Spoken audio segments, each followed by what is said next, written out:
Salam alaikum, everyone. We'll start in the name of Allah, Bismillah ar-Rahman ar-Rahim, and do the Fatiha, Alhamdulillah, Rabbil silently.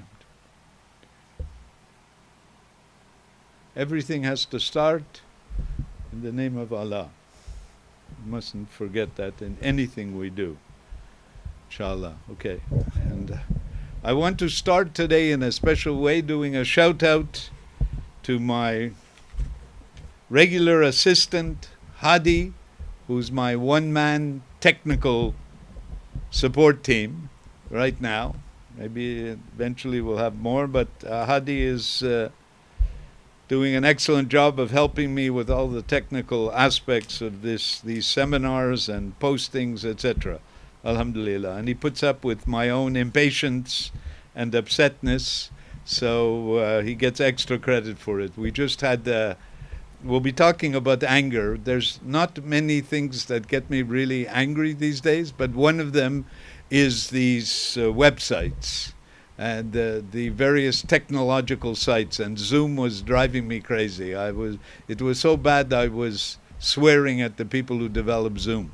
But Hadi sits around patiently and tries to help me to get it back online, and eventually we got it working. It's working okay, Imran?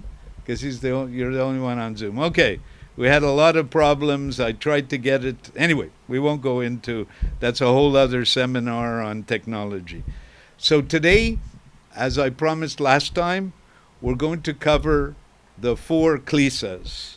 Now, those who are academically inclined know that, and I'll ask Hadi to remind me to keep my head up, because I see that I often tend to go down to think more. Probably a dangerous thing to do. So the official Buddhist line is that there are 5 Klesas, and sometimes they're called Kleshas, whether you're dealing with Pali or Sanskrit or one of the other Buddhist languages. So, but I like the sound better of Klesas, and I streamlined the 5 into 4. Okay, so for those who are concerned about details, it's not the official Buddhist Shema, which has 5. And in those 5, there's laziness and agitation, and I don't think they are primary obstacles. I think they're derivatives of the other 4. Okay, so this teaching, today's talk is very, very important talk. Okay, for anyone on the spiritual way, because this is the essence of the spiritual path, and it's not easy, and it's a lifetime of work. Okay, so in the first lesson I ever received in Sufism, on the Shadali way, said we walk on 2 legs, the leg of Sharia and the leg of Hakika. Okay, so, but Sharia doesn't mean just Islamic law. It means everything related to having good behavior and good character. So these 4 Klesas are about good character. And our Prophet ﷺ said, I've been sent to perfect people's character. So it's very fundamental. Now the Hakika part has more to do with the various techniques. Okay, we have in Sufism, we have dhikr techniques that I explain to my students, but they can't be just given out freely like that. The Buddhists have different types of meditation. The Christians have different types of prayers. The Jews have different types of prayers. All of these are various different techniques. Okay, but we're not working on the side of techniques today. That can be discussed another time, mostly amongst people who have committed themselves to practicing. But now we're working on character, okay, which we can call Sharia, which we can call Akhlaq, we can call by a number. So anyone should be able to relate to, even agnostics and atheists should be able to relate to these teachings of the 4 Klesas and use it in their life. So what are these 4 Klesas? Oh yeah, we have it written over here.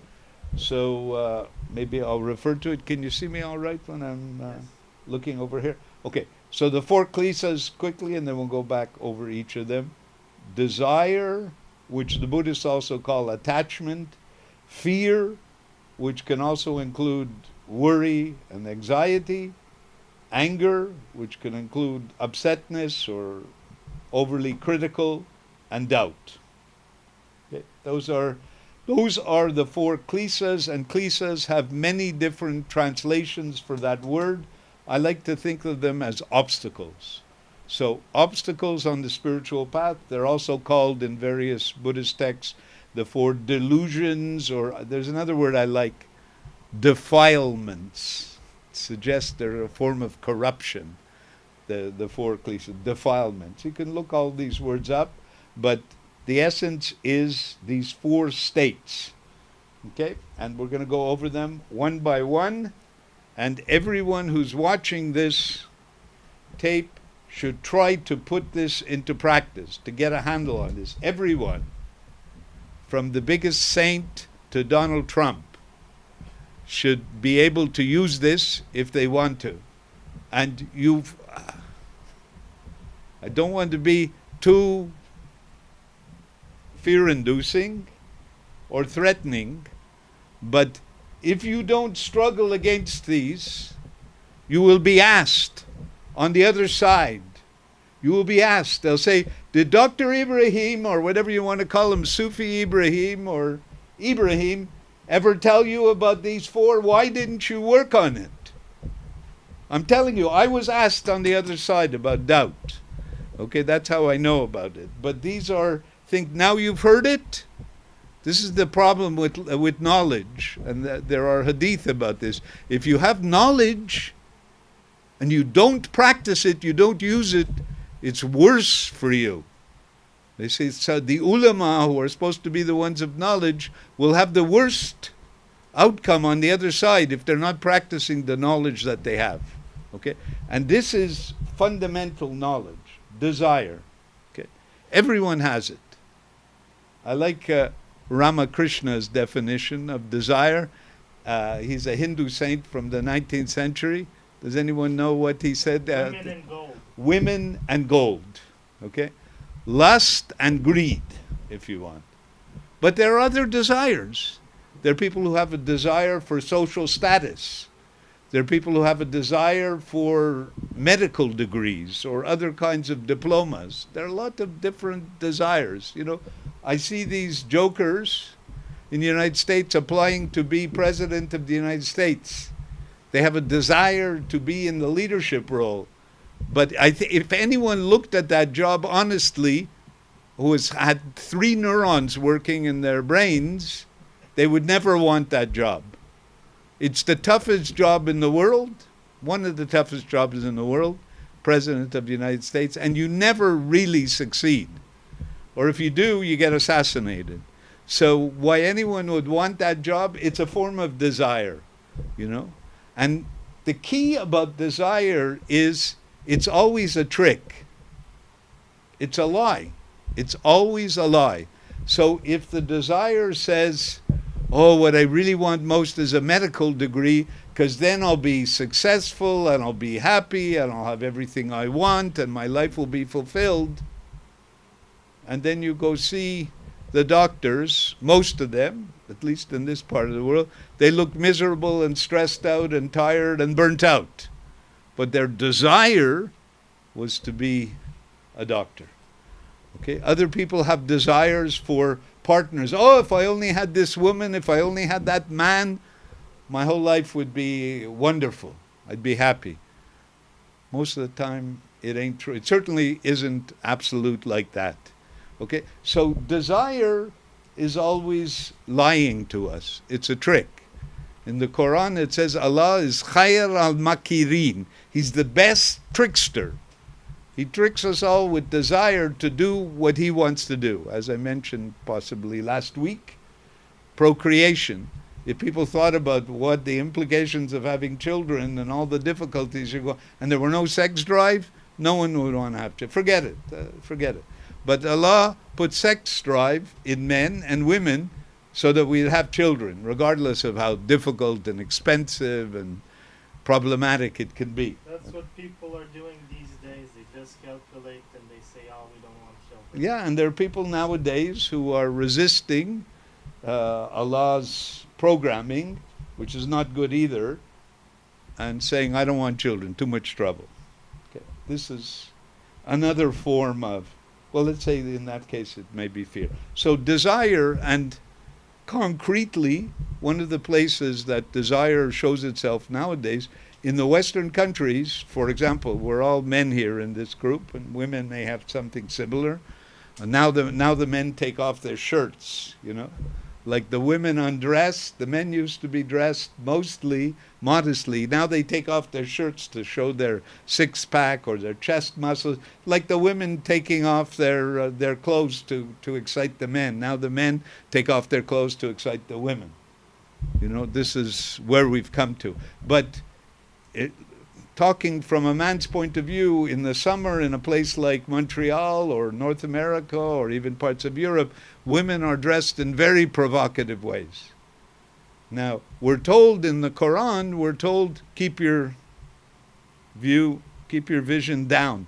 Very difficult in these contexts. And so we're told to keep our eyes, but it's very difficult. And one of the ways, personally, I find it helpful is it's a trick. If I see a very attractive woman, then my mind's going to start fantasizing about what would it be like to be with this woman, to sleep with this woman, to have her in my mind starts going crazy. And the vast majority of cases, none of this is even possible. So it's a trick. And so we have to practice keeping our eyes. Now, one time, I know how hard it is. One time I had a friend in Mile End, near where the Hasids, the Jewish Orthodox people, I said, I'm going to watch these guys, because there's all these French Canadians walking by them in various states of undress, provocative. They're good. They don't raise their eyes to check them out. I'd like to do the same test in Ville Saint Laurent near the Tablikis and see how many do well. But maybe. Any idea, Yassine? I don't know how well they do. I think they train themselves. Yeah, maybe. Okay. It's a training. There's no doubt about it. So that's the desire. The other place it comes up is in real estate. At one point, I bought only one house in my entire adult life. But so one time I was looking into houses, and I realized how many magazines there were on real estate, on houses, on decoration. This is another. So you see a house, or sometimes when we're going to the park in Ile Perrot, all these beautiful houses on the waterfront, the desire comes up. Sheikh Nazim used to say, it was a very interesting statement, he'd say, the desire for, how are we doing in time? 13 minutes. Oh, wow, goes quickly. The desire for everything, it's true, in life goes down except the desire for property. It increases with age. And you'll see sometimes these 80-year-old speculators on the real estate market, so that's another desire. Well, the whole advertisement in the Western world, in the modern world, Yeah, yeah, is based on desire, Yeah. not based on value. yeah. They give Marketing, you the product to create the desire. yeah. Marketing now is a terrible problem. By the way, we'll probably have to divide this into two. I'd like to try to keep it at 20 minutes. So let's say we cover desire and fear, and next time we'll do anger and doubt. Okay, so yes, marketing is a huge problem.